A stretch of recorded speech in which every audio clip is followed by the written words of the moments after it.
wa ma wajadtu fihi min ghairi zalik tubtu ila Allah wastaghfartuhu ila an sara badalan radhiyallahu ta'ala anhu. Hadirin sekalian, syukur kita kepada Allah Subhanahu wa taala, limpah kurnia, anugerah, pemberian dia semata-mata mewujudkan kita atas muka bumi ini menjadi umat Nabi Muhammad sallallahu alaihi wasallam. Alhamdulillah. Mak ayah kita yang melahirkan kita Islam, dapatlah kita Islam sejak lahir lagi. Alhamdulillah. Dimudahkan kita untuk ikut perintah Allah Taala, tinggalkan larangan dia. Alhamdulillah. Diberi kita kehendak terus nak belajar, memahami urusan agama ni. Alhamdulillah. Diberikan kita sentiasa ada perasaan muhasabah diri, mengkoreksi silap salah, sentiasa berusaha untuk menzahirkan kehambaan diri, untuk menjunjung titah perintah dia, mengaku kesilapan dan kealpaan, taubat daripada dosa. Macam mana kita bersihkan diri kita yang zahir, Allah SWT mudahkan kita untuk kita bersungguh-sungguh juga bersihkan diri kita yang batin ni. Alhamdulillah. Syukur diberi kita keupayaan petang ni boleh hadir untuk solat asar berjemaah. InsyaAllah kita nak manfaatkan pertemuan petang ni meneruskan bacaan daripada kitab Tajul Urus. Sambungan kita ada di sekalian, kitab ni masih duduk bicara mengenai tajuk taubat. Taubat, kalau ikut dia ialah makanan harian kita. Istilah makanan ni maksudnya hari-hari kita kena taubat. Taubat ni ialah makanan batin. Dan faham taubat, tak boleh bertaubat kita melainkan kita kena sedar kita berdosa. Yang ni yang kita antara dah bincang dulu, cuma ingat tak ingat, faham tak faham, mantap tak mantap pahaman kita ni.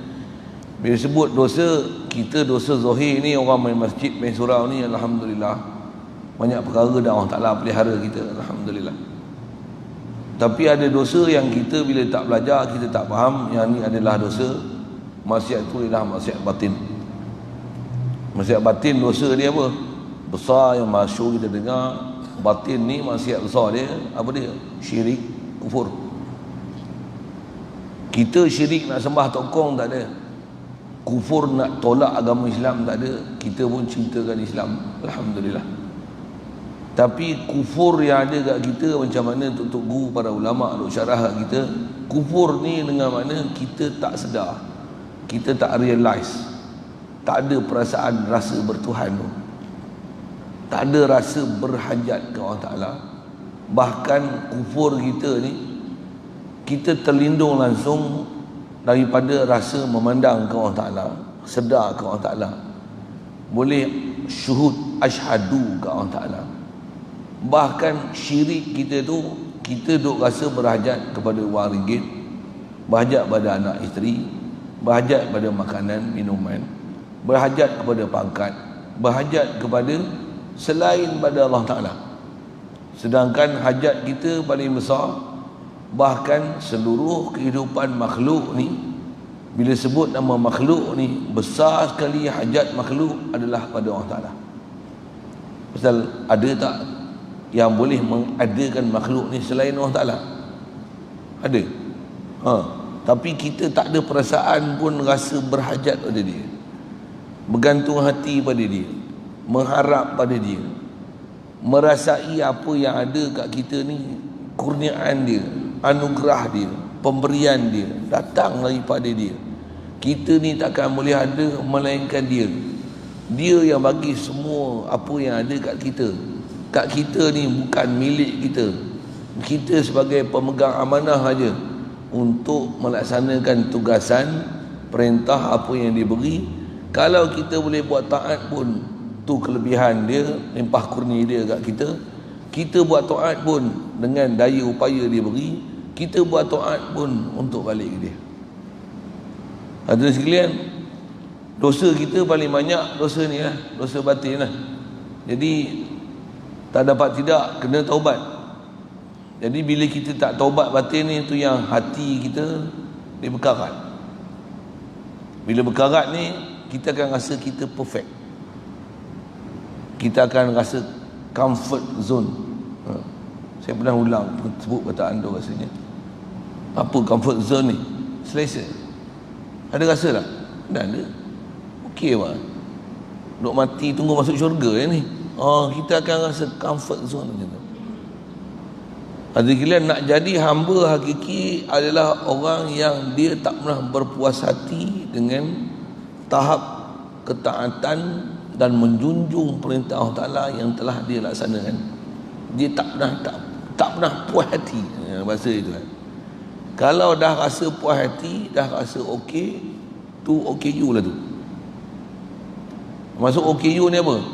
Dia lemah daya berfikir dia untuk nak faham sebenarnya penzahiran sebagai hamba ni bukan berpuas hati dengan apa yang kita buat. Kita bayangkan hadirin sekalian, kalau kita belajar hadis-hadis Nabi sallallahu alaihi wasallam, khasnya Nabi kita Muhammad sallallahu alaihi wasallam ni, dia dalam keadaan tak berdosa. Hari tu pun kita dah baca dalam ni disebut dan nukilkan, kata Rasulullah, tak kurang daripada 70 kali aku istighfar. Sedangkan Nabi ni tak ada dosa. Semua Nabi dan Rasul tak ada dosa, mereka maksum. Tapi pada Nabi SAW sendiri, satu hari 70 kali dia rasa bersalah, padahal bukan salah. Kita ni bersalah tapi tak rasa bersalah. Jadi ada masalah tak kita? Ada. Okey. Apa masalah tu? Masalah itulah ilmu kita nak mengenal dosa. Itu kan masalah. Dan kita hanya faham dosa ni dosa zahir, dan kita tak faham dosa batin. Yang tu yang saya duk sebut. Dosa batin ni apa? Saya duk ngaji tutup guru duk syarah. Dosa batin yang ada sekalian adalah bab syirik. Tak mana? Syirik kita ni, dosa batin tak mana? Syirik kita adalah tang kita ada rasa pergantungan kepada makhluk. Tu syirik dia. Nak sujud selain pada Allah Ta'ala, Alhamdulillah, kita tak ada tu, tak pernah ada sikit pun. Bahkan masa tak sembahyang dulu pun tak pernah rasa nak sujud selain ke Allah Ta'ala. Tapi lah ni, walaupun duk sujud ke Allah Ta'ala, hati ni kalau ada duit lega, tak ada duit susah hati. Dapat rumah sendiri rasa lega, kalau duduk rumah sewa pening. Contoh kan. Jadi kita, kelegaan kita dengan makhluk. Sedangkan makhluk tu semua binasa. Kita binasa, semua binasa. Yang kekal apa? Allah aja yang kekal. Sepatutnya lega kita ni dengan Allah Ta'ala. Yang itulah masuk Quran, ala bi zikrillahi tatma'innul qulub. Ketahuilah yang turut nak terjemah dia. Please take note about this. What is it? Dengan mengingat Allah Ta'ala, dengan kita faham siapa Allah Ta'ala ni. Ya Allah ni, dia ilah. Takkan ada ilah semisil dia. Bahkan kalau pandang bab zat dia hakiki wujud. Selain pada dia ni semua asal tak wujud. Allah yang wujudkan sekalian makhluk ni. Dan tak ada siapa kongsi dengan Allah Ta'ala dalam bab tu. Jadi sepatutnya pergantungan hati kita ni bukan bergantung kat diri kita, kebolehan kita, ilmu kita, pangkat kita, harta kita, anak kita, isteri kita, rumah kita, kenderaan kita, hatta apa saja yang selain daripada Allah Ta'ala. Sepatutnya hati kita tak terpaut di situ. Walaupun begitu, nisbah tertib hidup, lapar makan. Sihat, tak sihat cari ubat. Ubat pun bagi betul, sakit kepala, ubat sakit kepala, lutut sakit lutut, tak ada suara, ubat tak ada suara. Contohlah demam, ubat demam. Panas, cari penawar panas. Sejuk, bagi penawar sejuk. Semua mesti ada proses sabab musabab. Macam mana pun tetap makhluk. Walaupun kita duk buat sabab dengan kita menyelesaikan keperluan kita ni bersama makhluk, tapi tawajuh hati kita ialah pada Allah Ta'ala. Bila hati tak tawajuh pada Allah Ta'ala ni, hak ni lah nama dia dosa, hak ni lah kita kena taubat. Astaghfirullah Rabbi, Astaghfirullahalazim. Apa seumpama itu? Apa dia? Apa maksudnya? Ya Allah, kau ampunkanlah dosa itu. Hatta kalau kita sembahyang pun, kalau soal sembahyang kita, baru start sembahyang, okey ke okey you? Memanglah sembahyang banding orang tak sembahyang, okey lah kita lah. Tapi okey ke okey? Macam okey you. Allahu Akbar je mesti. Okey you. Lalai tak nama dia tu? Dalam Quran kalau lalai daripada hadir hati dan sembahyang, dia bagi Bashir ke Nazir? Sikit soalan gitu. Nazir kan? Bashir ni khabar gembira, Nazir ni khabar menakutkan. Apa? Fawailul lil musallin. Sembahyang tu ancam lagi dengan wail, satu jurang yang sangat dalam neraka Jahanam tu, yang kalau satu ketul batu dibaling nak jatuh ke bawah, andai kata seorang kanak-kanak dilahirkan pada masa itu, dia dah beruban, janggut pun beruban putih, bukan kepala beruban putih, janggut pun beruban putih, batu tu belum jatuh bawah lagi, jurang dalam neraka tu. Tu wail untuk orang sembahyang. Oh tu dia Jadi apa masalah ni? Sujud jasad tapi hati tak sujud, yang tu adalah maksiat, itu adalah dosa. Jadi jalan kita nak keluar ni tak ada lain kan? Apa dia? Banyak taubat. Jadi kenalilah dosa, lepas tu nak buat apa? Taubat. Dan bila faham dosa ni, kena rasa jijik dosa. Kalau kita tak rasa jijik dosa, memang tak taubat. Bahkan kita tak rasa apa yang kita duk lalai daripada sedar ke Allah Ta'ala, tak bergantung ke Allah Ta'ala, tak ingat ke Allah Ta'ala, tak isbat ke Allah Ta'ala ni, kita rasa macam tak pernah berdosa. Inilah masalah kita. Yang ni yang kita nak sambung ni, dia nak sebut satu hikayat seorang ulama besar. Dia kata riwayat daripada Syekh Makinuddin Al-Asbari rahimahullah ta'ala. Kita ni sebut nama untuk guru ulama-ulama macam ni, kita orang yang tak banyak bergaul dengan tok guru dari ulama tuan-tuan, tak kenal pun nama ni tak. Bila pengarang kitab ni ditulis nama ulama ni, popular tak sepatutnya. Kita Ronaldo kenal lah. Contohlah saya sebut itu sikit. Saya pun tak kerti nak hurai siapa dia ni tuan-tuan. Tapi atas nak sebut kata yang tu pun cukup dah kita mengaku apa? Banyak orang soleh aku tak kenal.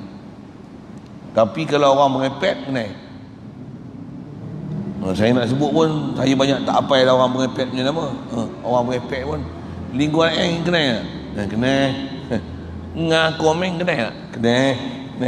Ni kenal tak? Syekh Makinuddin Al-Asmari kenal tak? Tak pernah dengar. Teruk kita ni, teruk. Yang tu dah cukup untuk muhasabah. Memang kita ni huduh rupanya kita ni. Banyak sangat bersahabat, duk bersibuk dengan orang yang duk lalai dengan Allah Ta'ala. Allah.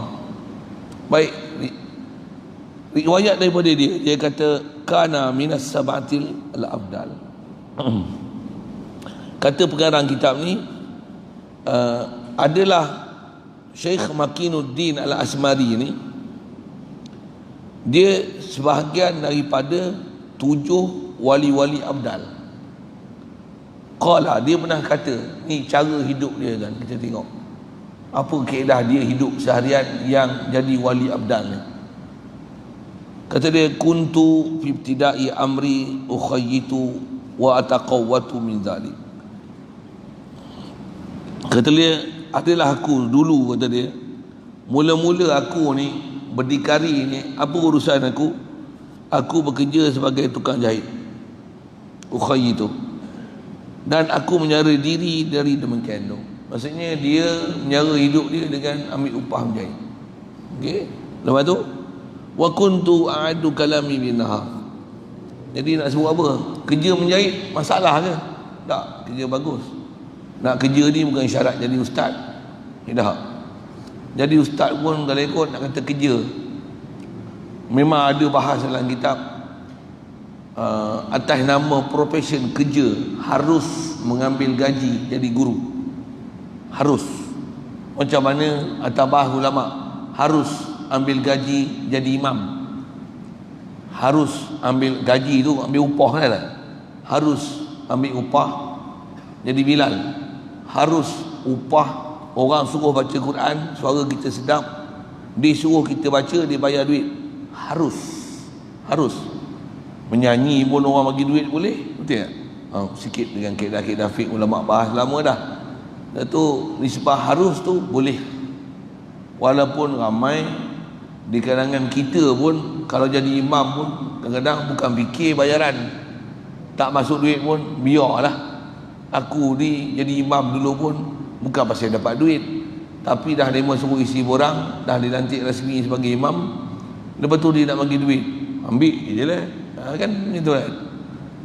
Okey, jadi nak sebut tak semua ada bahas itu, jadi tak jadi salah kita nak bekerja, dan bekerja pula pekerjaan tu dibenarkan dalam syarak, khasnya atas disebut ni menjahit, untuk ambil upah menjahit baju apa dan sebagainya. Dengan itu dapat bayaran. Bila dapat bayaran itu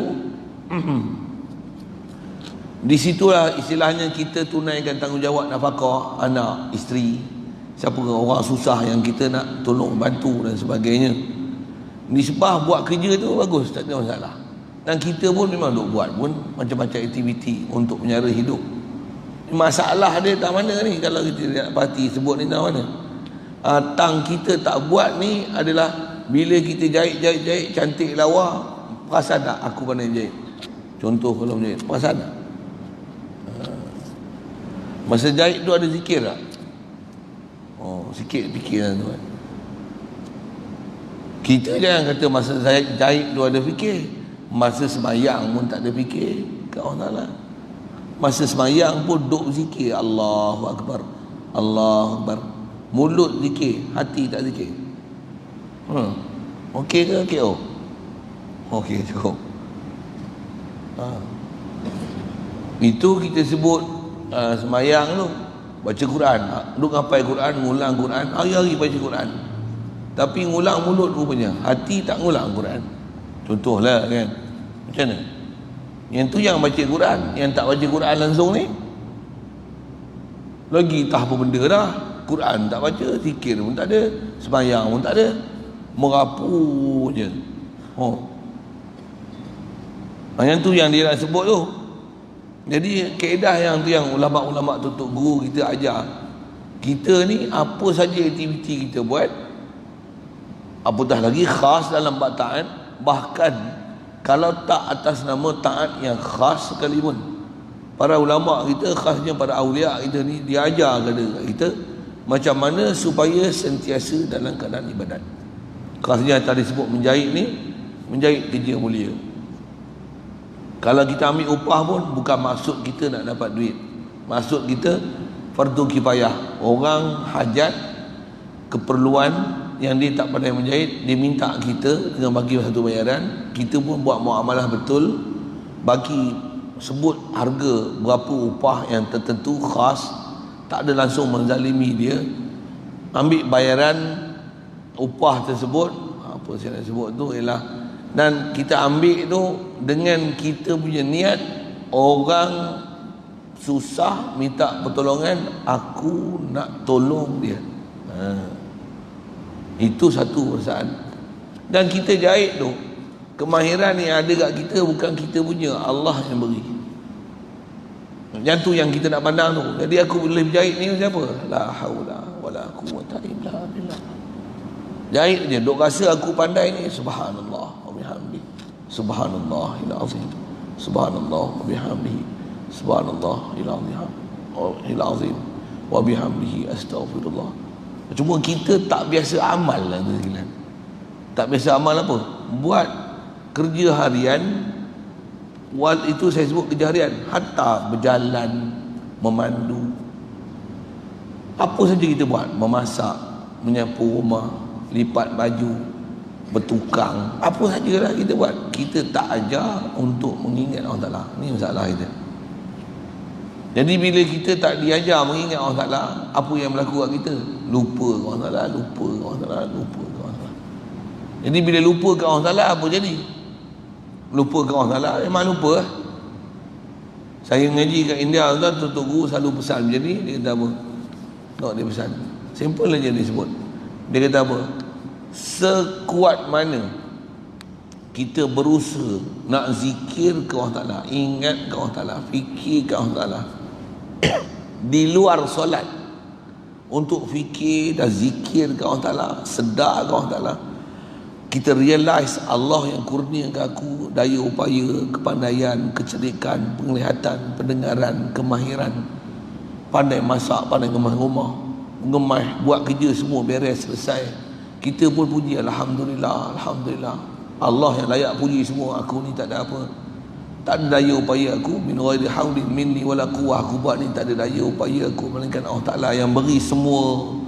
Dengan perasaan ni kita buat ni, kalau kita buat dengan perasaan macam ni, semua amalan, semua kerja yang kita duk buat tu, semua hukum taat, taat, taat, ibadat, ibadat, ibadat.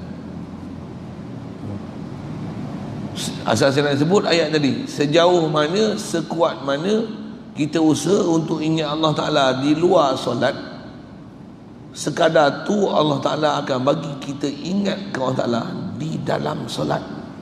Simple aja ayat dia. Satu, kalau tuan-tuan nak khusyuk semayang, tuan-tuan masa semayang baru nak khusyuk, that is not the right way. That is not the right way. That is not the way. Boleh kot faham bahasa mutih tu lah kan.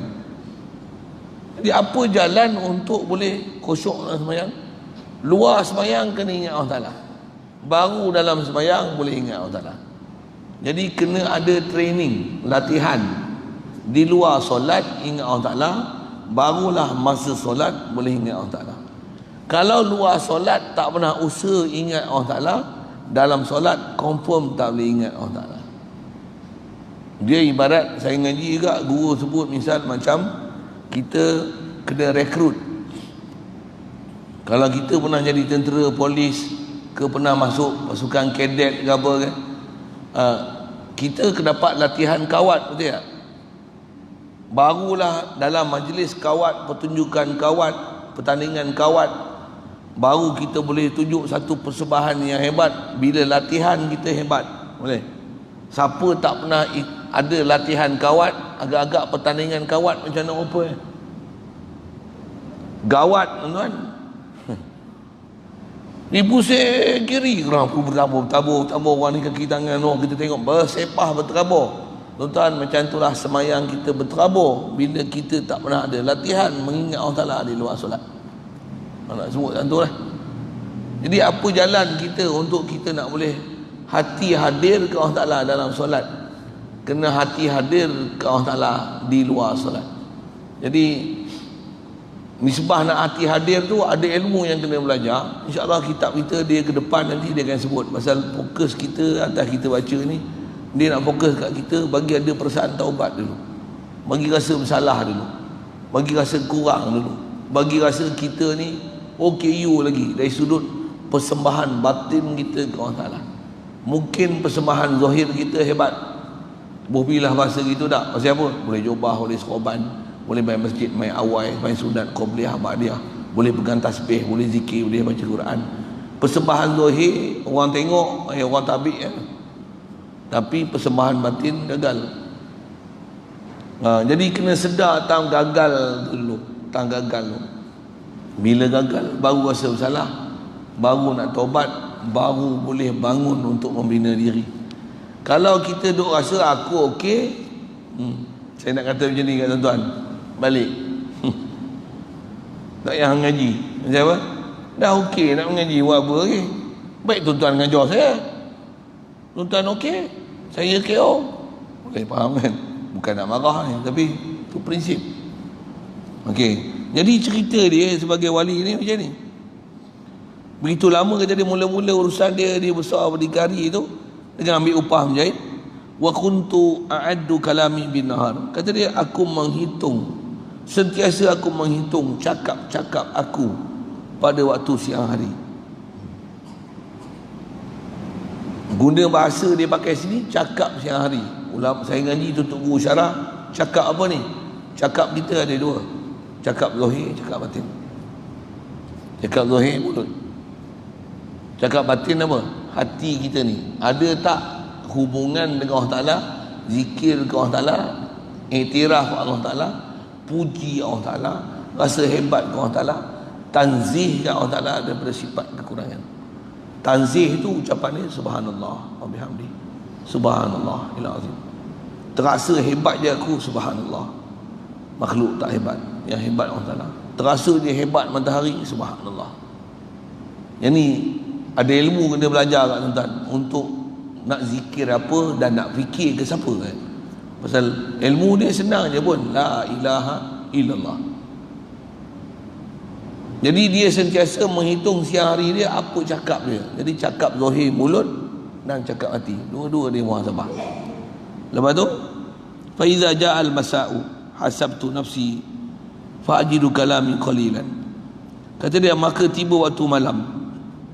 Masak di situ dengan mana malam. Aku menghitung diriku, maka aku dapati cakapku sedikit. Apa cakap sikit? Cakap aku hak merepek tu sikit. Satu, sebaik-baik manusia, manusia boleh jaga percakapan. Satu. Lagi dah cakap boleh jaga, nak buat apa pula? Hati jangan bisu. Hati sedar tu, sedar, realize ke Allah Ta'ala. Hati ni sentiasa mengingati Allah Ta'ala, tauhid Allah Ta'ala, rujuk ke Allah Ta'ala. Ini tutup guru kita ajar kan.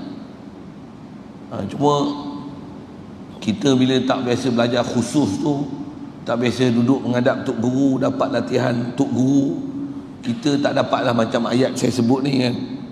Kalau yang ni tuan-tuan baru ngaji, baru dengar hari ni rupanya jasad kita duduk diam, bagus, tak banyak bercakap, pendiamnya pun satu sudut dah bagus, tapi batin rupanya kosong. Ada orang mulut diam tapi berangan-angan kuat. Bukan saja berangan-angan kuat, dia duduk diam tu siapa? Nak sibuk buat apa? Duit banyak, rumah besar, isteri cantik, apa lagi, rumah sewa 4 biji, homestay 3 buah contoh kan. Jadi nak apa cakap banyak. Orang duk sembang ni lah, apalah, kayu meniaga lah, durian lah, apalah, dia diam. Dia buat diam tu bukan kerana tauhid ke Allah Ta'ala, bukan tenang hati ke Allah Ta'ala, tapi tenang hati kat makhluk. Okey ke? Okey you? Tak okey? Tak okey? Tak. Wali ni dia muhasabah yang tu. Maka kata dia, apa saja yang aku dapati padanya berupa kebaikan, aku puji Allah Ta'ala. Apa kebaikan yang ulama kita suruh kita perhatikan kan? Lama kita cakap. Jadi cakap tu apa? Cakap mulut, sembang dengan orang satu. Waktu saya sebut tadi apa? Kita zikir ke Allah Ta'ala tu, Alhamdulillah, Allahu Akbar, Subhanallah. Dengan kita faham semua tu nak rujuk ke Allah Ta'ala, nak sedarkan diri kita ke Allah.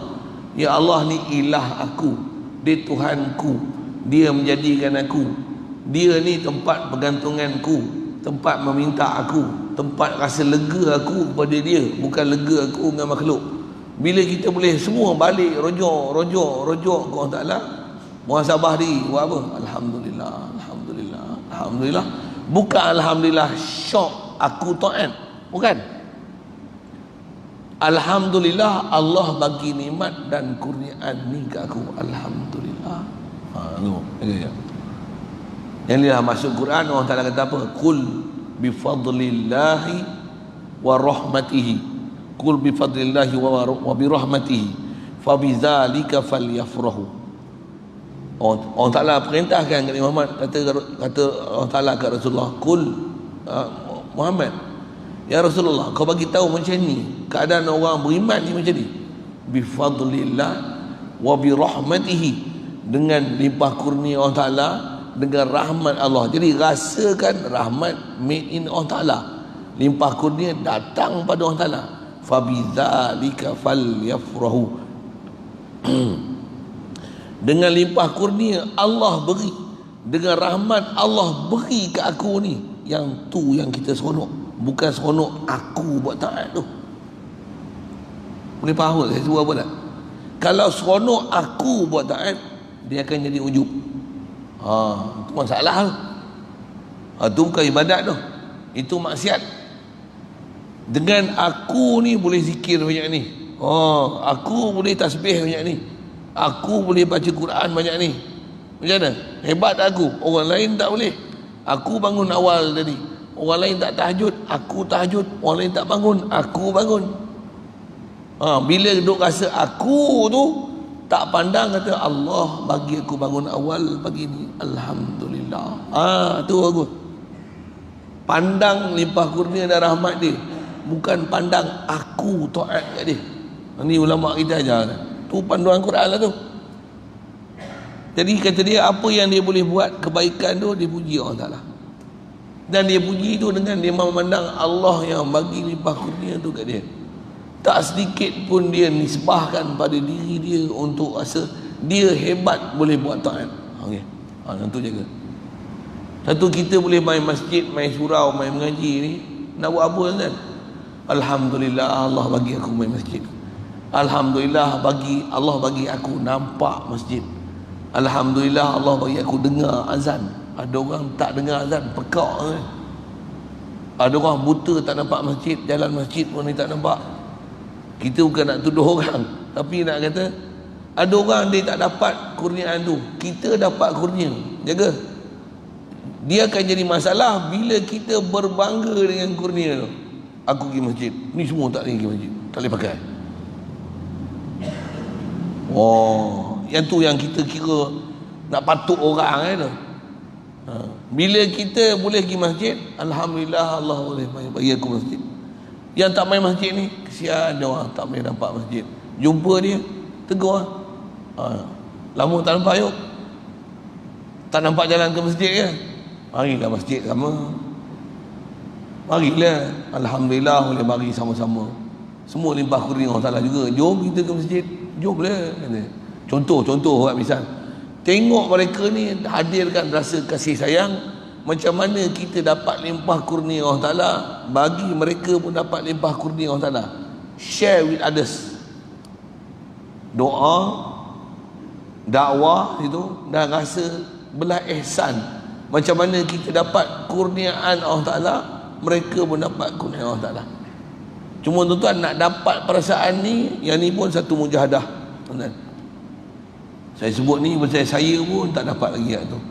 Ada time dapat, ada time tak dapat. Ada time geram tengok puak-puak yang tak pakai ni. Aku sepak lagi, tu. Saya tak sebut tuan-tuan, saya sebut saya ni. Panggil pun kasar memanglah kan. Barailah sikit, kejut orang tak bangun. Nak kejut dengan kasih sayang tu, saya lah belum lagi. Satu saya pergi India kan, adalah geng-geng yang dia nak sebut macam mana, dia kasar sikit lah sebut kan. Kejut pun kasar-kasar pun taklah kasar mana. Pagi-pagi tu, as-salatu khairum minan naum, as-salatu khairum minan naum. Dia kejut orang tidur tu. Bagus tak bagus? Okey tak? Ada orang tegur, yang ni bukan kaedah yang betul, kejut orang tidur.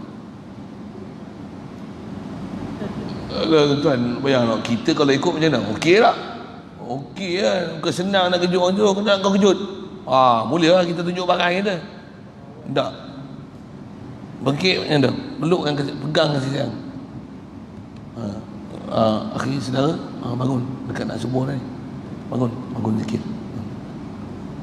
Bukan pergi jekah kuat-kuat tu. Salatu khairum minan naum. Solat. Tak kena tegur je, kena tegur. Pasal sana memang sistem tarbiyah dia, saya tak pernah tengok sistem tarbiyah macam tu ada kat sini kan. Tapi bukan saya lah yang jerit tu, orang lain lah. Saya tak ada buat. Kalau saya buat lagi, padang yang muka aku kena tegur. Apa saya nak sebut tu. Jadi asal nak sebut tu muhasabah dia. Jadi mana yang dia boleh taat, dia tak pandang dia buat taat, tapi dia puji Allah Ta'ala. Alhamdulillah Allah boleh bagi aku pergi masjid, boleh semayang, boleh baca Quran. Alhamdulillah. Dia bagi rasa pula apa aku dapat ni limpah kurnia daripada Allah semua. Alhamdulillah. Alhamdulillah. Yang ni ilmu dia tuan. Sikit lagi saya sebut tuan. Ilmu ada, nak praktik bukan senang. Dengar saya sebut. Saya kata tu, saya tak kata tuan-tuan, saya sebut saya. Saya menerima latihan tu. Tapi saya belum mencapai dia. Belum lagi. Saya ada ilmu nak cerita, tapi belum ilmu tu jatuh dalam hati sanubari saya, walaupun saya tahu. Pasal apa? Dia perlu tarbiyah dan latihan, latih lagi, sampai kita tengok semua orang ni kita rasa kesian. Pertama sekali kesian kat aku. Siapa? Akulah yang teruk sekali. Dan kalau baik pun Allah yang bagi, bukan aku yang handai pun. La ilaha illallah. Tak pernah rasa hebat pada diri aku. Bahkan pandang orang dengan rasa orang ni kalau dia bangun dia akan hebat lebih pada aku segala-galanya. Aku tak ada apa pun. Dia punya konsep prinsip macam tu. Yang ni muhasabah yang kena ada kat kita. Sentiasa muhasabah. Dan kata dia, apa saja aku dapati padanya pada malam tu, waktu dia muhasabah diri, selain demikian itu aku taubat kepada Allah Ta'ala dan mohon ampun daripadanya. Jadi sepanjang hari tu, mana apa, maksiat zahir satu hal, maksiat batin ni, hati ni duk rasa lega dekat makan, duit, obat, apa saja yang kita buat, dapat gaji, dapat bayaran, tengok duit tu, dapat salam masuk poket, lega je kan, sejuk je hati. Astagfirullah. Buat apa tu? Rasa bersalah pasal rasa lega kepada makhluk. Baru yang tu maksud kita baca Fatihah tu. Wa iyyaka nasta'in, kau saja ya Allah aku mohon pertolongan. Rasa minta pertolongan dan dapat pertolongan, dan rasa yang dapat menolong hanya Allah, bukan wang ringgit. Bukanlah maksud duit tu buang dalam parit pula, bukan maksudnya tu. Duit ialah duit, dia sabab, dia hukum urusan peraturan, sabab musabab. Tapi lega hati sepatutnya pandang siapa yang beri duit. Siapa beri duit tu bukan tu maksudnya, siapa pemberi rezeki. Macam tu sedap kot lagi bahasa. Siapa pemberi rezeki tu? La ilaha illallah. Itu yang kaedah dia muhasabah macam tu. Bila dia hidup macam tu, sehingga akhirnya jadilah dia seorang wali abdal radhiyallahu taala. Jadi kalau kita faham ni, wali ni siapa kan? Sikitlah kenal tu. Orang tu sebut wali. Wali ni adalah orang yang dia taat zahir batin dia ke Allah Taala. Dan taat zahir batin ni, bila dia taat, sentiasa taat. Maksud sentiasa taat tu macam mana? Sentiasa dia akan rujuk ke Allah Ta'ala, pandang ke Allah Ta'ala, apa saja keadaan yang dia tak pernah pandang daripada diri dia, dan dia tak pernah pandang daripada makhluk. Bahkan dia hanya tawajuh hati kepada Allah Ta'ala. Baik pun dia akan tawajuh ke Allah Ta'ala, buruk pun dia akan tawajuh kepada Allah Ta'ala. Istilah yang dipakai oleh ulama kita, tawajuh. Tawajuh. Jadi orang yang boleh hati ni boleh tawajuh ke Allah Ta'ala, inilah wali. Nasyarah wali pun panjang kan, saya nak sebut. Antara ciri wali ni apa? Orang yang hati boleh sentiasa tawajuh ke Allah Ta'ala. Jadi faham tu, nak jadi wali dia bukan taat zahir saja, bukan. Kalau taat zahir saja tapi hati tak pernah sedar ke Allah Ta'ala, tak realize ke Allah Ta'ala, tak recognize Allah Ta'ala, tak faham Allah yang anugerah aku dan seluruh makhluk semua ni, tak pernah faham macam tu, ni nama dia fasik. Fasik walaupun zahir taat. Satu, siapa tak ngaji ilmu tasawuf, siapa tak ngaji ilmu macam kita belajar ni, walaupun zahir taat, fasik lagi. Pasal apa fasik? Zahir taat, batin tak ada pimpinan, fasik lagi. Terbalik pula, kalau orang yang batin dia dakwa aku ni sentiasa ingin Allah Ta'ala, tapi tengok amalan fiqah tak ada, semayang tak ada, sedekah tak ada, aurat pun tak tutup, duk dengar muzik, duk lolak sana sini, tapi dia kata aku makrifatullah, aku ahli makrifat, aku hakikat, aku ahli tarikat. Ini zindik nama dia. Jadi orang mukmin betul-betul macam mana? Batin betul, zahir betul. Dan zahir betul tu di atas batin dia yang kenal Allah Ta'ala. Dengan batin dia kenal Allah Ta'ala, menzahirkan taat pada anggota zahir dia dengan perlakuan, tindakan, akhlak dan pertuturan.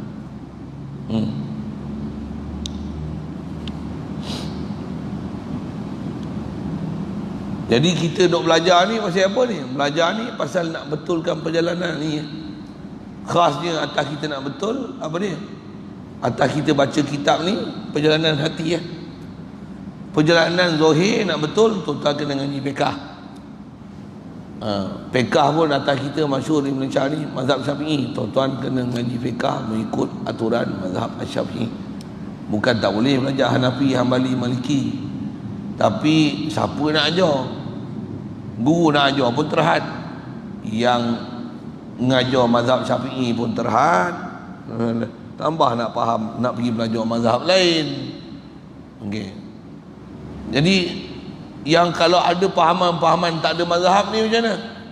Lempar je parit. Bahasa mudah gitu. Saya ngaji tutup guru pesan gitu. Orang ngajar fiqh tak ada mazhab ni lempar parit. Okey. Tak ada masalah tanya tu. Ada orang dia kadang-kadang tak nak pakai mazhab-mazhab ni. Saya rujukan saya Quran dan hadis. Orang cakap macam ni, cakap dia tu, lempar je parit. Bukan kita nak lempar parit pada Quran dan hadis, tapi bukan begitu kaedah nak memahamkan Al-Quran dan hadis. Pasal Quran dan hadis, kita takkan upaya nak faham Quran dan hadis.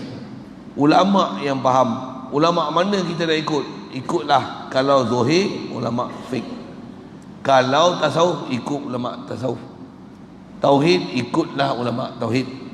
Quran ikutlah ulama-ulama qiraat. Dia mesti ada tokoh-tokoh dia yang pakar-pakar yang untuk kita jadikan rujukan.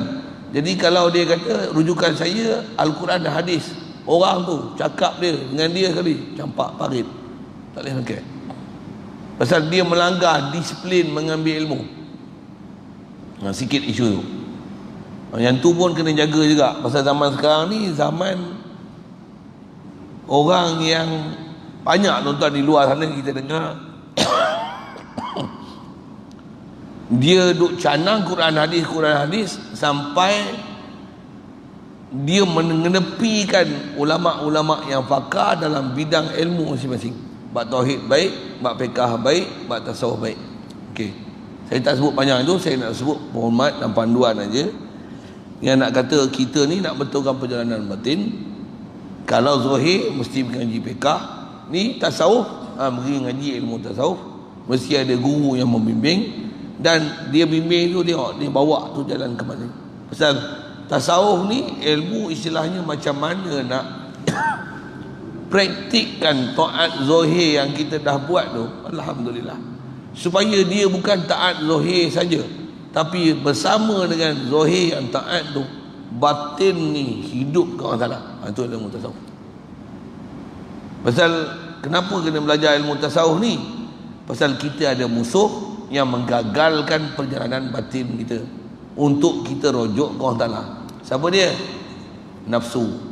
Nafsu penyakit dia apa nanti? Duk rasa aku pandai, aku cerdik, aku hebat, aku kuat, aku ni. Dia akan ada ujung riak, sum'ah, takabur. Dan penyakit yang ada kat kita bila kita tak betulkan perjalanan batin, antara musuh kita syaitan. Syaitan ni kerja dia macam mana?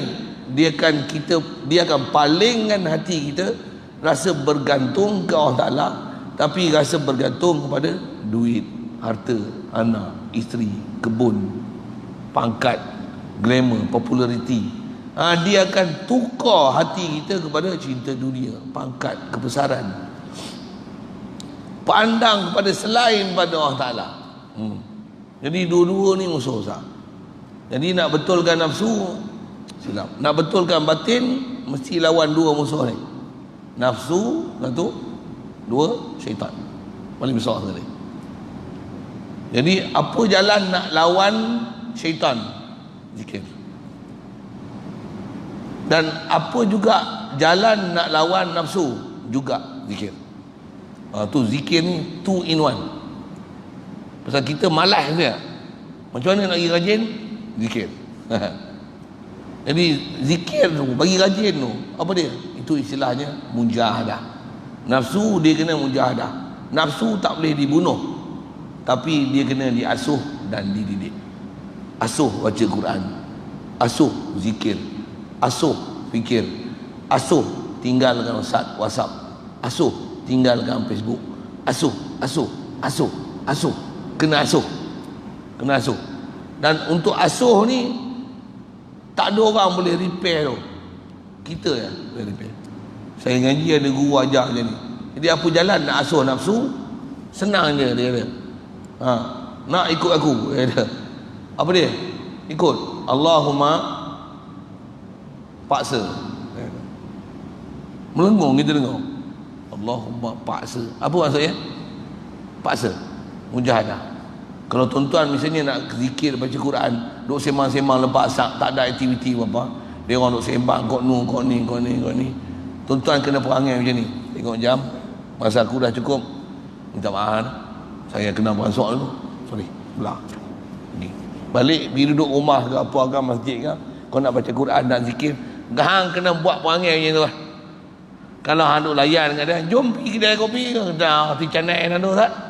Mana kena passport kedai tu. Itu selera Penangnya, jom. Pergi zikir ke mana, selawat ke mana, baca Quran ke mana, apa ke mana, habis. Tambah pula tengok ada TV pula. Habis. Motor ambil order pula. Anak dara pula tu. Abang nak makan apa? Lepas habis dah bertabur iman. Dia kena Allahumma paksa. Kena paksa. Orang ajak sorry dah tua-tua ni tak makan roti canai. Sebiji pun kena belah 4 orang makan sebiji tak apa. Kalau 4 biji satu orang, tu nak apa? Okay. Contoh. Dia kena Allahumma paksa lah macam tu. Paksa. Tambah pula dah tua-tua nak tidur pun tak boleh. Pukul 3 dah tak boleh tidur. Gaduh pergi jumpa doktor, pergi beli ubat tidur mahal-mahal pula tu. Buat apa? Saya tak boleh tidur lah tu. Lah, dah nak mati dah weh, bukan waktu tidur, waktu zikir. Sorry tentang bahasa tu. Saya pun tak kuat zikir kan. Tapi sebenarnya penyakit yang ada kat kita tak boleh tidur, insomnia lah, apa-apa macam-macam tu. Sebenarnya orang Ta'ala istilahnya dia panggil kita untuk kita zikir. Kita tak puas hati bangun tu. Kita kalau boleh nak nafsu layan tidur. Sepatutnya macam mana? Alhamdulillah tak ngantuk aku. Nak buat apa seorang-seorang? Baca Quran. Dengar Quran pula tak pernah baca, pergilah mengaji. Ni yang Allahumma paksa. Nak mengaji kena mahir betul tak? Makan masa betul tak? Apa yang boleh? Zikir. Dan zikir ni habis tak zikir je. Dan bersama dengan zikir tu belajar fikir. Yang ni nak sebut macam mana nak belajar. Memang ada ilmu khas. Ke depan nisbah tertib kitab jumpa insya-Allah. Dia akan ajar kita macam mana nak muraqabah Allah Taala, macam mana. Tak nak kata susah sangat pun tak juga, tapi nak kata terlalu senang pun tak juga. Tapi dia kena Allahumma paksa. Kena mujahadah. Macam tuan-tuan main duduk sini pun mujahadah. Kalau ikut kat sana macam-macam panggilan tak? Panggilan anak ada, panggilan bini ada, panggilan kedai ada, panggilan kawan-kawan ada, macam-macam panggilan tu tak? Siapa boleh buat sini? Jawab. Allahumma paksa. Alhamdulillah. Mana? Ada orang dia bukan ada urusan apa pun, tapi dia tak boleh duduk. Pasal apa? Pasal dia tak boleh Allahumma paksa tu dia tak mau. Walaupun duduk dengan aircon, lampu, semua selesa semua, dia tak boleh duduk. Kita boleh duduk ni macam mana? Puji Allah Taala. Alhamdulillah ya Allah. Mujurlah kau buka pintu hati aku. Boleh aku duduk dalam majlis ni. Alhamdulillah. Jangan pandang aku punya kebolehan.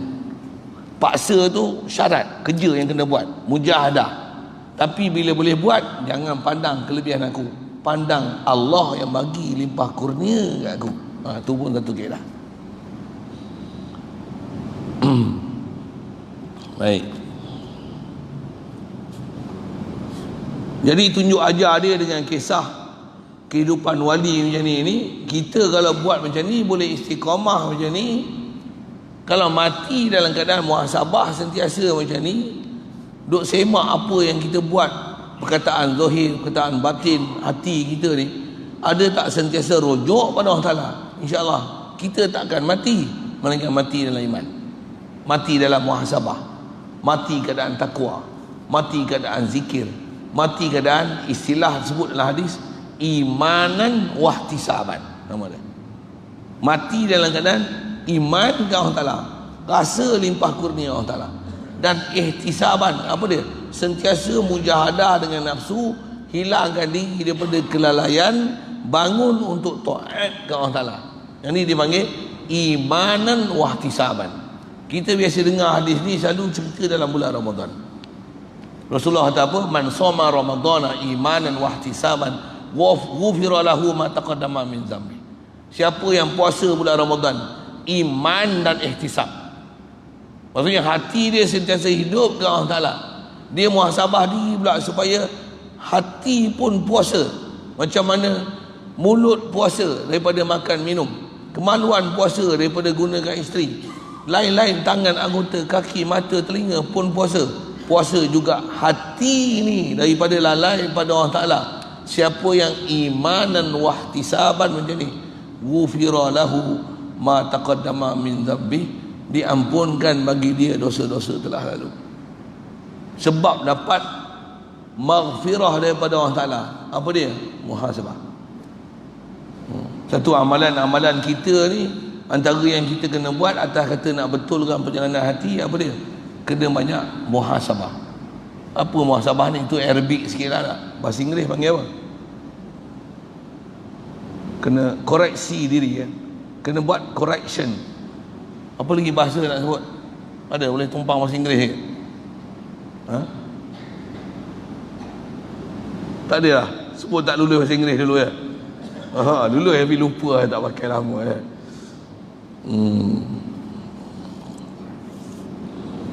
Kata dia, wa'lam annahu idza kana laka wakilun yuhasibu nafsahu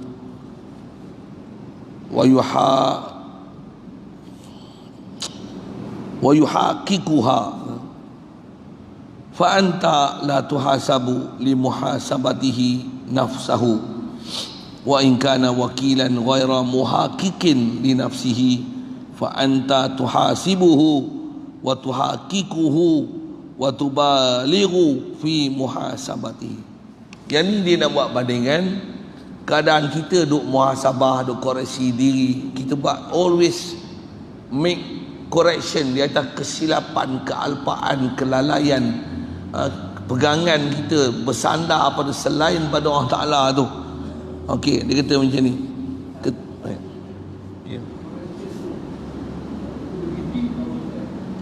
Deep. Redeem ourselves. Best bahasa tu. Sedap. We redeem ourselves. Bukan redeem point Petronas tu. Okey. Redeem tu juga kan? Dari spelling itu juga tak? Betul.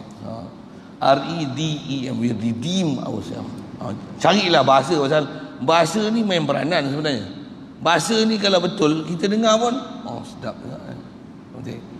Jadi redeem kalau kita buat misal muhasabah tu macam mana? Dengan apa yang kita buat agak-agak layak tak masuk syurga? Saya ngaji tu Tok Guru kata macam ni, kalau nak redeem tu macam ni, kita minum air sudahlah dia. Daripada dulu minum air, semua air kita minum jadi air kencing, betul tak? Cuba redeem lah. Air kencing tu ada tak kita bagi jadi air balik? Tak ada. Jadi apa kita boleh redeem esok ke Allah Ta'ala? Nak boleh claim apa? Nikmat air pun tak terbalas. Jadi apa yang kita kena buat sebagai hamba? Iktiraf saja pada dia. Allah bagi aku, Allah bagi aku, Allah bagi aku. Tuan-tuan, itu je yang kita boleh buat pun. Bukan ada lain. Kita boleh buat taat ni dengan besar sekali apa dia? Kita mengiktiraf Allah tu Allah. Kita mengiktiraf Allah tu ilah. Kita mengiktiraf Allah tu qadil hajat kita. Dia yang kurnia ni semua pada aku. Alhamdulillah, Alhamdulillah, Alhamdulillah. Aku ni apa? Aku ni makhluk dia. Dia yang bagi semua. Alhamdulillah. Bukan Alhamdulillah seronok aku Tuhan. Tapi alhamdulillah dia bagi aku nikmat.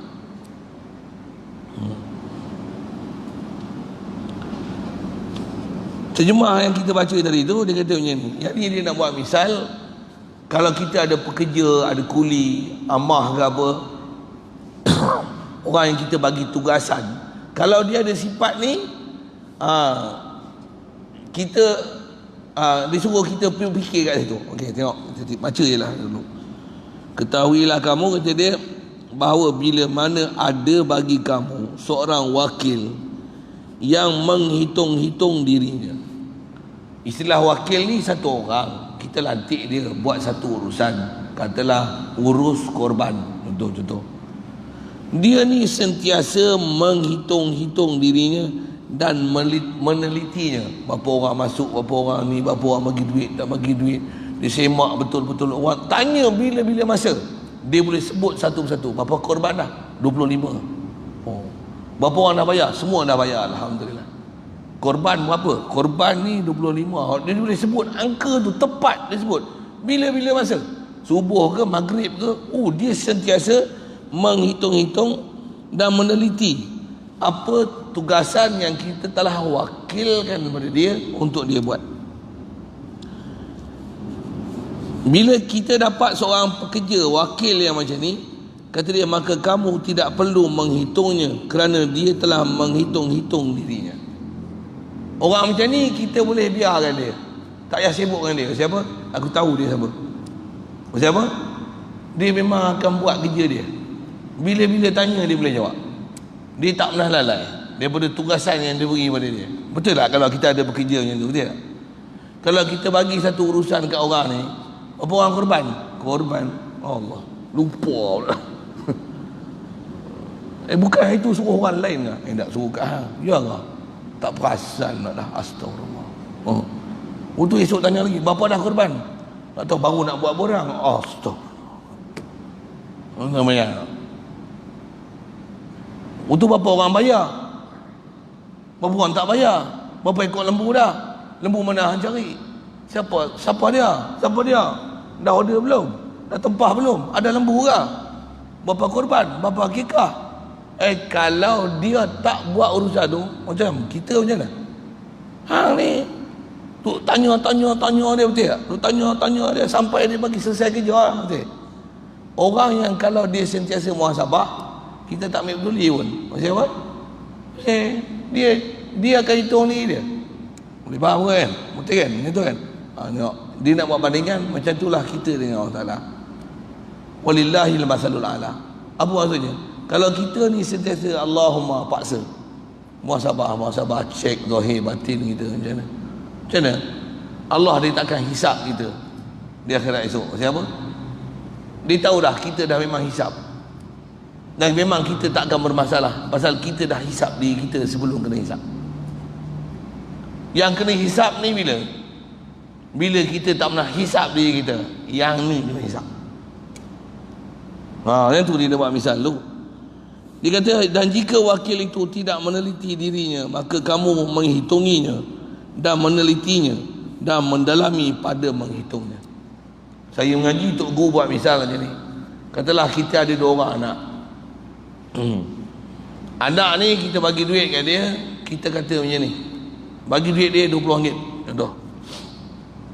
Kita suruh dia beli hak ni. Kita tahu dah harga tu berapa. Bila kita bagi duit kat dia, sehari dia pergi beli, cepat, selesai, cantik, elok semua tugasan, dia siap bagi resit, dia bagi duit shilling 5 duit pun dia bagi pulang kat kita. Abah ni duit bagi. Kalau dia bagi macam ni, kita tak akan susah hati untuk kita nak bagi duit kat dia, untuk dia buat urusan apa pun. Pasal apa? Kita tahu dia buat kerja ke mana. Betul tak? Tapi kalau anak seorang ni, kita suruh tukar tayar, kita bagi RM20. Contoh kan, beli tayar tanya RM4, patutnya pulang RM12. Buat dia tak tahu, dia senyap. Sehari beli coklat, sehari beli belon, benda kita tak suruh beli, dia beli. Agak-agak lain kali boleh bagi duit tak? Boleh bagi tak? Pandai bapak ni. Ada bapa yang tak pandai kot. Betul tak? Macam tu lah kan anak kita. Tuan-tuan, Allah Ta'ala pun kat kita macam tu. Misbah pun, kalau dia bagi duit kat kita, kita bantu fakir miskin, infak, imarah masjid, tahfiz, pondok, bagi Allah Ta'ala bagi balik tak? Satu tutup guru, ulama-ulama kita, para awliya kita, dia bagi. Yuran tak payah, masuk pondok free je, bagi. Dia tak pernah takut. Pasal apa? Yang jaga dia, yang bagi rezeki dia Allah. Tapi terkemut, nak bocor pun biarlah dulu. Ni PA sistem ni macam mana? Okey lagi ni. Loi, agak-agak ada lagi ke duit nak masuk. Tengok kutipan Jumaat 200, 300. Lagi tuan-tuan belanja kutipan Jumaat, sekali Jumaat 30,000, 40,000, 80,000, 100,000 sekali lah Jumaat. Nak cerita apa ni? Memang macam tu pentadbiran Allah Ta'ala hari ni. Kita pun kalau ada anak macam tu lah. Kat isteri pun serupa dia. Ada kita tak bagi duit, dia boleh belanja. Ambil mana ni? Adalah jimat abang duk bagi. Kita tahulah kita bagi banyak anak ke dia. Tapi dia boleh beli ni. Apa? Yang abang ingat tak abang bagi dulu ada simpan lebih macam ni. Betul nak? Simpan lagi ha? Aku tak ingat lah. Ada bini kita bagi 1,000 lesap. Tanya mana baju ni? Beli selai baju 1,000 lesap, 2,000 lesap. Habis. Untuk minta abang duit tak ada. Agak-agak bagi duit lagi. Mampus tak bagi duit kata. Itu sikit bandingan isteri. Tuan-tuan, macam itulah kita kena jadi dengan Allah Ta'ala. Muhasabah. Sebelum Allah hisap kita hisap dulu. Inilah perkataan Sayyidina Umar, dia kata apa? Hasibu anfusakum qabla an tuhasabu. Radhiyallahu ta'ala anhu. Dia kata muhasabahlah diri kamu sebelum kamu muhasabah. Jadi kita memang kena banyak muhasabah macam ni, supaya dah muhasabah besar nak tengok kita tak mana ni kan. Hati lah. Kalau saya nak kata paling koman, kalau saya sebut saya lah, pasal saya sebut saya lah, orang lain lah. Paling teruk ni hati lah. Kalau zahir ni boleh sembahyang jemaah, mengaji, mengajar apa, alhamdulillah, satu sudut tu. Tapi bab batin ni bagi saya terlalu dhaif lagi.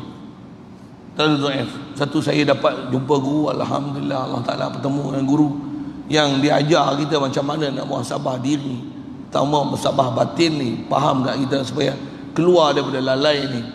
Nikmat besar dia beri, alhamdulillah. Cuma proses tu saya sebut tuan, dia makan masa. Jadi kalau tuan-tuan pun nak jenis macam mana amalan, pasal dia akan ada amalan. Apa amalan nak buat? Zikir, fikir. Apa nak zikir? Fikir apa? Apa ilmu dia? Dia perlu ada satu bimbingan khas. Mesti ada. Bimbingan khas ni lah yang perlu untuk membina batin kita. Dan guru macam ni, di guru apa? Guru batin. Guru batin. Mesti ada kan? Pasal mesti ada trainer who train us. Mesti ada. Pasal bila tak ada guru nak ajar kita, nafsu kita macam mana? Tak ada guru nak ajar macam mana nak lawan syaitan. Nafsu pun kita tak kenal, syaitan pun kita tak kenal. Tapi bila ada guru ajar kita siapa nafsu, siapa syaitan, insya-Allah kita boleh kenal. Dengan kenal tu baru kita boleh protect daripada syaitan, dan boleh ni apa, Allahumma paksa didik nafsu. Tu pun tuan-tuan bukan sedang. Bayang tak? Dah ada trainer yang train kita pun bukan sedang. Apatah lagi kalau tak ada trainer, tak ada orang yang asuh kita. Jadi mudah-mudahan Allah Ta'ala taufik hidayah kita. Kalau tuan-tuan tak pergi ambil kat guru, saya pergi mengaji pun tak apa. Tapi tuan-tuan kena ada orang train. Kuliah macam saya bagi kat tuan-tuan ni, yang ni dipanggil kuliah am. Am pun nak. Memang kita sedar ada bermanfaat, boleh ambil, alhamdulillah. Tapi siapa yang nak guide kita betul-betul? Dia mesti ada istilah penyerahan diri. Saya serah diri saya, ajar saya. Dan kita akan menerima asuhan dia. Wa fa'ala hadza yang bagi laka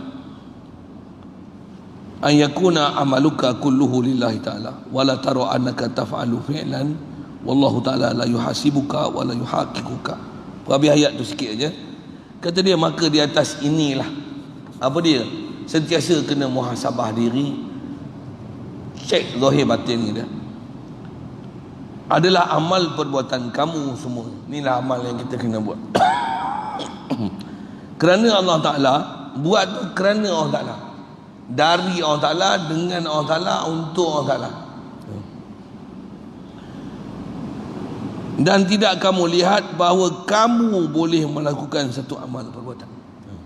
Bukan kita buat koreksi tu, saya memang aku dah taat, aku dah zikir, aku dah baca Quran. Tak. Tapi Allah bagi aku baca Quran, Allah bagi aku zikir, Allah bagi aku mengajar, Allah bagi aku ingat dia, Allah bagi sedar dosa aku, Allah bagi keluar daripada lalai aku. Alhamdulillah. Kena betul kaifiat. Kena betul kaifiat. Bukan maksudnya berzikir itu salah, bukan. Tapi kena tingkatkan lagi kaifiat kita berzikir tu. Zikir-zikir untuk rasa hebat kepada Allah Ta'ala. Dan zikir bukan rasa aku hebat berzikir, tapi berzikir dengan rasa Allah bagi limpah kurnia boleh aku berzikir. Alhamdulillah, puji dia bagi nikmat kat aku. Jadi kalau kita boleh buat amalan macam ni, dia tidak akan menghitung kamu padanya dan tidak akan menghalusi kamu. Jadi akhirat esok dia akan hisap kita dengan hisap yang mudah. Fa yuhasabu hisaban yasira. Jalan. Mudah-mudahan Allah Taala kurniakan kita tu. InsyaAllah kita sambung nanti. Wa idza waqa'a minal abdi zambun.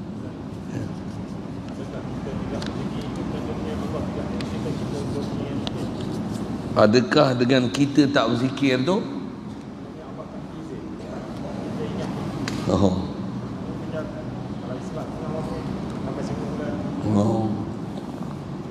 Ayat-ayat tu kena jaga sikit. Silap bercakap, kita akan menyalahkan Allah Ta'ala, kita blame Allah Ta'ala, yang ni keluar daripada adab makhluk. Jaga sikit lah tu. Soalan tanya mengenai, jadi bila kita tak berzikir, adakah Allah Ta'ala tak izinkan kita berzikir? Dengar.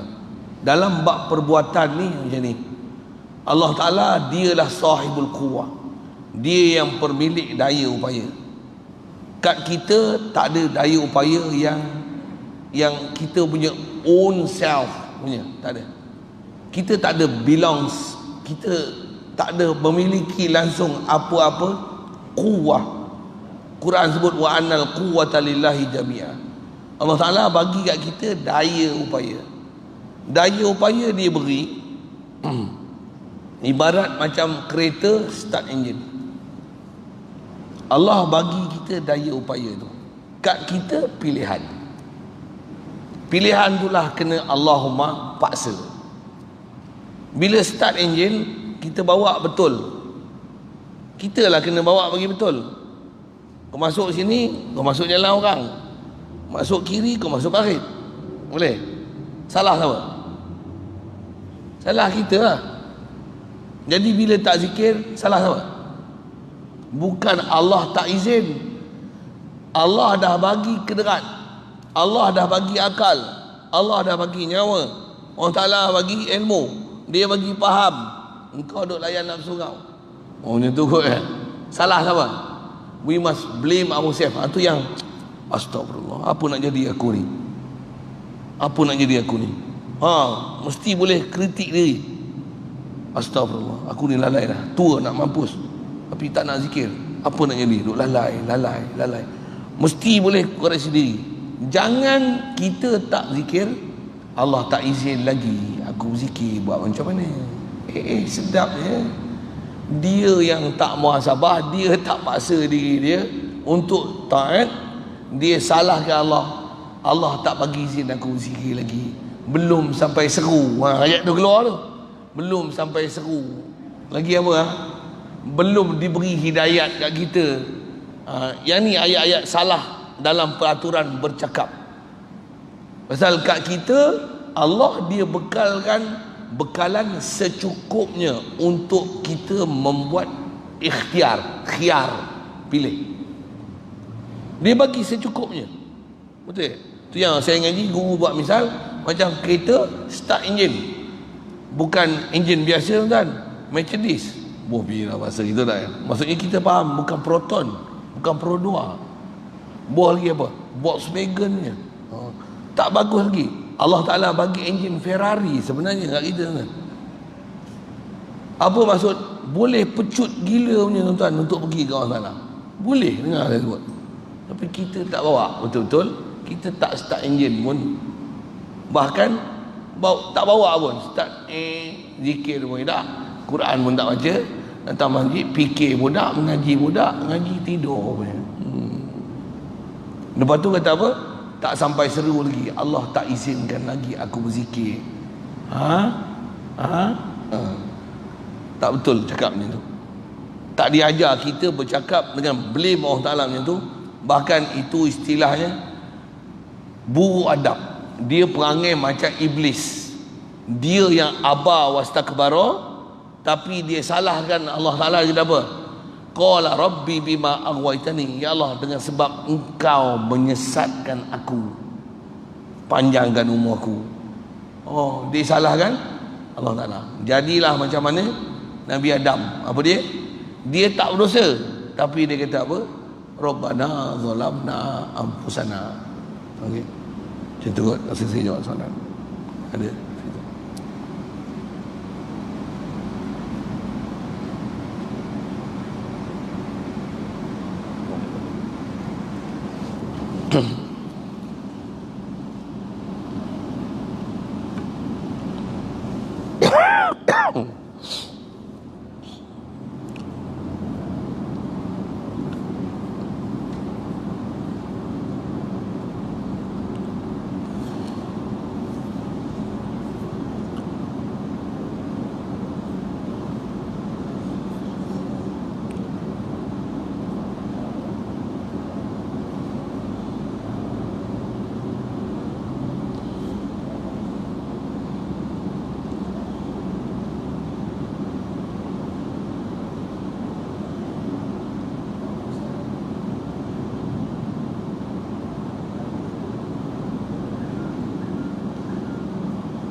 Ada lain.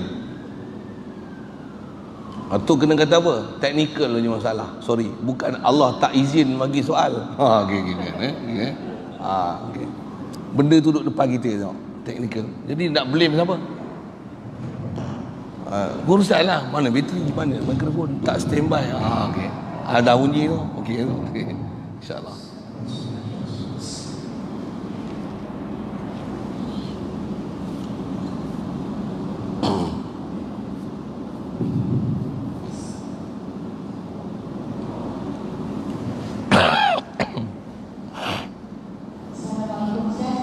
Assalamualaikum warahmatullahi wabarakatuh.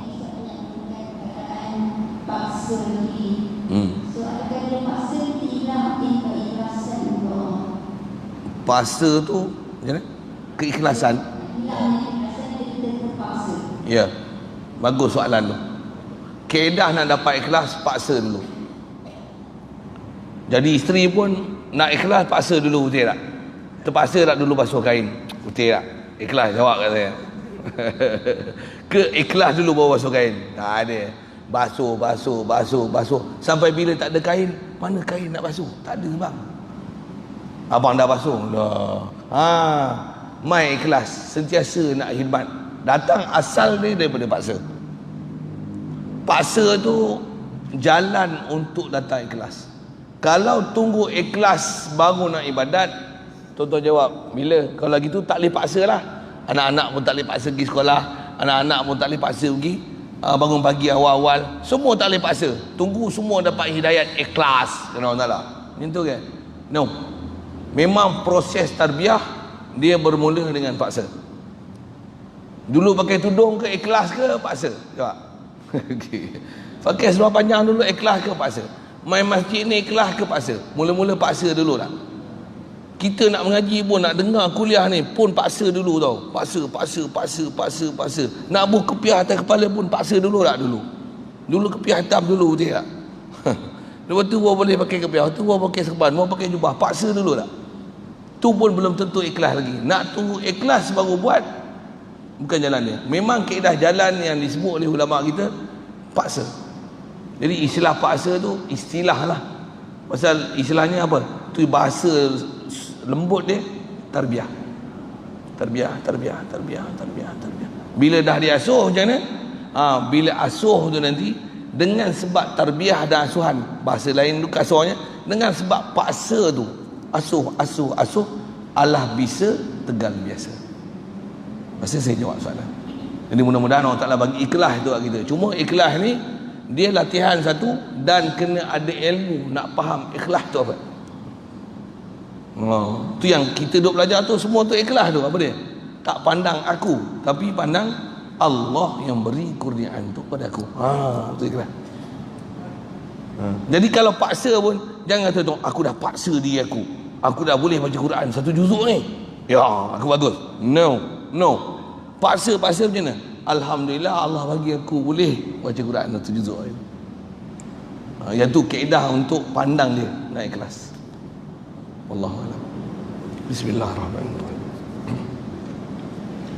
Allahumma nawwir qulubana min nur hidayatika kama nawwartal arda min nur syamsika wa nabada bi rahmatika ya arhamar rahimin warzuqna fahman nabiyyin wa hifzal mursalin wa ilhamal malaikatil muqarrabin wa sallim tasliman ala jamil anbiya wal mursalin walhamdulillahi rabbil alamin.